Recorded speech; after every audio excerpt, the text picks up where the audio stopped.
À Estinoval, à quelques kilomètres de Mons, Marchetti propose des constructions en bois pour les particuliers.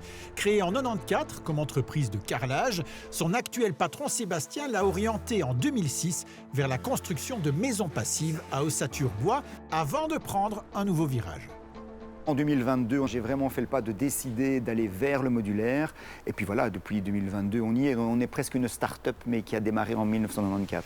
L'entreprise propose des maisons clés sur porte, mais aussi des pool house, des carports, des bureaux d'extérieur, avec une jolie identité visuelle apportée par le design de Benjamin. Principalement, on s'adapte aux demandes des clients, mais nous avons une gamme de produits qui sont déjà des standards sur lesquels on peut déjà avoir des bases de discussion avec nos clients.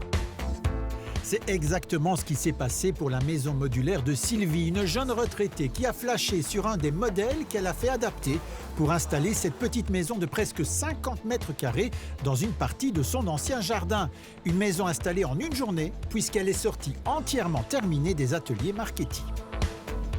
Le modus, c'était ici, tout en longueur, avec son annexe. On le pose sur le camion et ça reste impressionnant à voir sur la route. Ça fait quand même 13-14 mètres de long, 4,20 m de large et c'est un beau bébé. À l'arrivée sur le chantier, la maison est déposée ici sur des pieux de fondation, ce qui laisse une lame d'air entre le plancher et le terrain. C'est ce qui en fait un habitat léger d'un point de vue urbanistique, alors que si le module est posé sur des fondations, il devient un logement à part entière. Dans tous les cas, la construction se fait en quelques semaines dans un atelier. En 12 semaines, on sort une maison parce qu'on est dans des bonnes conditions, tout est réglé. On est dans une toute autre philosophie de travail, on est plus dans l'industrialisation. C'est pour ça que le modulaire a le vent en poupe pour le moment.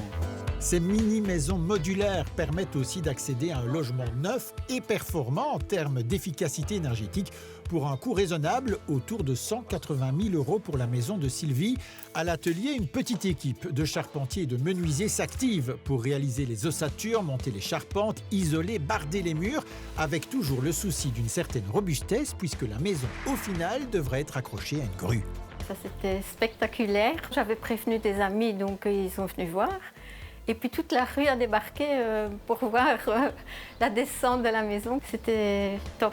En plus des maisons modulaires, Sébastien a dessiné des carports, des cuisines d'extérieur pratiques et design, des pool house, une jolie gamme qui complète et diversifie son activité pour bien tirer son épingle du jeu dans le grand secteur de la construction.